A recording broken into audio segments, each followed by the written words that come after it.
युवराज सुधीर सिंह क्या राजपूतों को अलग अलग मामलों में गाली सुनवाने वाले सांप हैं? यह सवाल मेरा नहीं है, बल्कि छपरा में भूमिहार और राजपूत के बीच की लड़ाई के मध्य से यह सवाल उत्पन्न हुआ है और कई सारे नेता इस पर आकर बोलते हैं।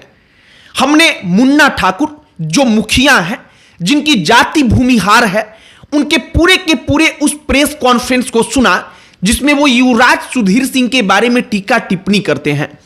इसके बाद मामला भूमिहार और राजपूत का बन गया और इसी मामले से जुड़ा हुआ जेडीयू के एक और नेता कामेश्वर सिंह का हमने इंटरव्यू देखा, जिसमें वो एक एक इंसिडेंट्स के बारे में जिक्र करते हैं कि सुधीर सिंह के कारण क्या क्या कब कब हुआ। वो कहते हैं कि खेसारी लाल यादव के बारे में सुधीर सिंह यूं ही अनाप शनाप बोल देते हैं और इसके बाद पूरे बिहार के यादव मिलकर गाली देते हैं। वो इसके बाद कहते हैं कि अमरजीत कुशवाहा जो वहां के नेता हैं, उनके बारे में ये अनाप शनाप बोल देते हैं। इसके बाद पूरे बिहार भर के कोयरी यानी कि कुशवाहा मिलकर गाली देते हैं और कामेश्वर सिंह का कहने का मतलब था कि युवराज सुधीर सिंह जो करते हैं प्रभुनाथ सिंह के भतीजे, क्या वाकई में वो सही है या गलत है। अब इन तमाम चीजों से परे जो जाति की लड़ाई इस वक्त पर हो रही है, उसको समझने के लिए साल 1995 में एक घटना हुई थी। हम उस घटना के उदाहरण से समझेंगे कि ये जाति की लड़ाइयां किसी व्यक्ति विशेष के फायदे के लिए होती हैं या फिर वाकई में वो समाज के फायदे के लिए होती हैं। साल 1995 में प्रभुनाथ सिंह राजपूतों के उस वक्त पर बड़े नेता बन चुके थे, उस इलाके में बाहुबली थे। उस प्रभुनाथ सिंह ने बिहार पीपुल्स पार्टी के उम्मीदवार के तौर पर मशरक से नामांकन किया था। वो चुनाव लड़ रहे थे। उसी चुनाव में वो दो व्यक्तियों को गोली मार देते हैं। जिन दो व्यक्तियों को गोली मारा गया, उन दो व्यक्तियों का नाम था राजेंद्र राय, दरोगा राय। वो दोनों जाति से यादव थे, अहिर थे। और इसके बाद उसी प्रभुनाथ सिंह को लालू प्रसाद यादव ने अपनी पार्टी का नेता बना दिया, अपनी पार्टी से सदन में भेज दिया। मतलब यादव को गोली मारने वाले बाहुबली को लालू प्रसाद यादव, जिनके लिए यादव इतना पागल रहता है, जिनके लिए यादव कुछ भी करने को तैयार रहता है, उस लालू यादव ने यादवों के हत्यारे नेता को टिकट दे दिया। हम ये उदाहरण और ये कहानी, ये किस्सा सिर्फ इसलिए बता रहे हैं क्योंकि जाति के नाम पर राजनीति में जो लड़ाइयां लड़ी जाती हैं, उसमें सिर्फ और सिर्फ जो नेता होता है उसका व्यक्तिगत लाभ होता है, समाज का कोई लाभ या हानि नहीं होता है। हानि माफ करिएगा, क्योंकि इससे केवल नुकसान ही नुकसान समाज का होता है। आपको पूरी की पूरी कहानी बताएंगे जो मौजूदा वक्त में चल रहा है और क्या वाकई में जाति के नाम पर नेता लड़ते हैं तो इसमें समाज का भला होता है या केवल और केवल अपना व्यक्तिगत फायदा, इस पर भी चर्चा करेंगे। और आगे बातचीत करने से पहले हमारा नमस्कार स्वीकार करिए। हमारा नाम मोहित कुमार सिंह है। जब प्रभुनाथ सिंह के बारे में साल 1995 की हम वो कहानी पढ़ रहे थे तो मालूम चला कि मशरक विधानसभा से वो चुनाव लड़ रहे थे।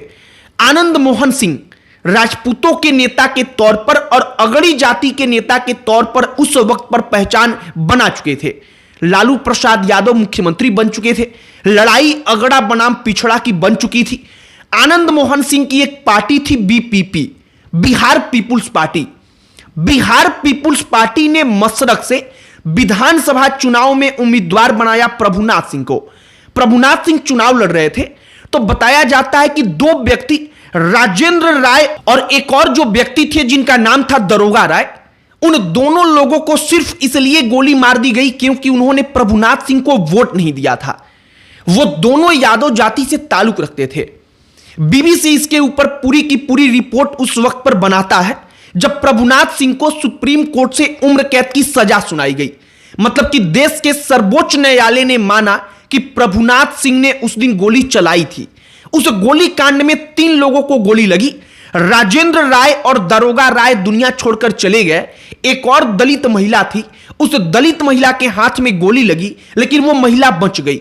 तो कहा जाता है कि वोट के बदले में 2 लोगों को गोली मारी गई, जबकि असल में 3 लोगों को मारी गई, जिसमें से 2 लोग खत्म हो गए और एक महिला बच गई। अब यहां पर सवाल हमने वही उठाया कि अगर प्रभुनाथ सिंह ने यादवों को गोली मारा, उस वक्त की लड़ाई अगड़ा बनाम पिछड़ा की थी, तो लालू प्रसाद यादव ने उसी प्रभुनाथ सिंह को बुलाकर अपनी पार्टी का टिकट क्यों थमाया? अपनी पार्टी का वे नेता उनको क्यों बना देते हैं? उनके परिवार के लोगों को अपनी पार्टी से क्यों जोड़ देते हैं?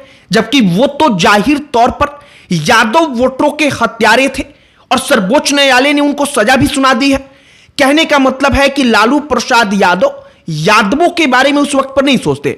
उनको सिर्फ इतना मालूम चलता है कि अगर प्रभुनाथ सिंह छपरा के इलाके में उनके साथ आ जाएंगे तो उनके पार्टी की पोजीशन मजबूत होगी। उनकी पार्टी की पोजीशन मजबूत होगी तो राजनीति में उनका दबदबा बढ़ेगा, राजनीति में उनका कद बढ़ेगा और प्रभुनाथ सिंह को इसलिए वो अपने साथ लेकर चले आए। कहने का मतलब कि जातिगत तौर पर जो लड़ाइयां होती हैं वो नेता के लिए किसी प्रकार का नुकसान नहीं करती हैं, बल्कि सिर्फ और सिर्फ आम जनता का। इस वक्त पर भी वही हो रहा है। बनियापुर विधानसभा सीट केंद्र में है। मुन्ना ठाकुर एक मुखिया है, वो सुधीर सिंह के बारे में बोलते हैं। सुधीर सिंह उनके बारे में कुछ कहलवाते हैं, बुलवाते हैं, उनको गालियां दिलवाते हैं जैसा वो दावा करते हैं। और इन तमाम चीजों के बाद जब लड़ाई आगे बढ़ती है तो ये लड़ाई भूमिहार बनाम राजपूत की बन जाती है। अब जायज सवाल जिसका जवाब आप कमेंट बॉक्स में लिखकर हमें दे सकते हैं कि क्या आपको इसका कोई लाभ मिलेगा, या इसका लाभ सकारात्मक हो या नकारात्मक हो। इसका लाभ केवल और केवल जो नेता हैं जिनको वहां से चुनाव लड़ना है उनको मिलेगा। आप और हम केवल एक मोहरे की तरह उपयोग किए जा रहे हैं जो भूमिहार और राजपूत के नाम पर वहां पर लड़ रहे हैं। प्रभुनाथ सिंह के बारे में जब हम पढ़ रहे थे तो मालूम चला कि प्रभुनाथ सिंह जब विधायक नहीं बने थे, जब उनके ऊपर किसी प्रकार का कोई आरोप नहीं लगा था, तो उनका बचपन बड़ा गरीबी में बीता था। प्रभुनाथ सिंह के जो पिता थे एक विधायक हुआ करते थे, रामदेव सिंह काका, उनके यहां काम करते थे। प्रभुनाथ सिंह को उसी विधायक ने सीमेंट के कारोबार में उतारा और उन्होंने एक दुकान खुलवा दी। आरोप लगा कि सीमेंट में राख मिलाकर के प्रभुनाथ सिंह बेच दिया करते थे और इससे विधायक को जब दिक्कत हुई तो रामदेव सिंह काका की हत्या कर दी गई। रामदेव सिंह काका के हत्या के आरोप में प्रभुनाथ सिंह तो छूट गए, लेकिन उनके भाई को सजा हुई। और ये सब कुछ हम इसलिए बता रहे हैं क्योंकि जब जब समाज में या किसी भी समाज में, वो भूमिहार हो, राजपूत हो, यादव हो, अगर कोई क्रिमिनल है उसको सजा सुना दी जाती है, उसके बावजूद उसको समाज का शीर्ष माना जाएगा, तो उसका कभी भी जो परिणाम है वो परिणाम ठीक नहीं निकल सकता है। फिलहाल मौजूदा वक्त में छपरा में भूमिहार और राजपूत के बीच की लड़ाई का यह किस्सा हमने सोचा कि आपके साथ बताया जाए कि वाकई में मुन्ना ठाकुर और सुधीर सिंह की लड़ाई, प्रभुनाथ सिंह का कुनबा बनाम अदर्स की लड़ाई में कैसे भूमिहार और राजपूत की लड़ाई ये बन गई। आपकी इस पर क्या प्रतिक्रिया है कमेंट बॉक्स में लिखकर बताइएगा। बाकी अन्य कोई टॉपिक जिस पर आप चाहते हो कि हम वीडियो बनाएं उसे भी कमेंट बॉक्स में लिखकर बताइएगा। इस वीडियो को यहीं पर समाप्त करते हैं। अंत में हमारा परिचय, हमारा नाम मोहित कुमार सिंह है। बहुत बहुत धन्यवाद।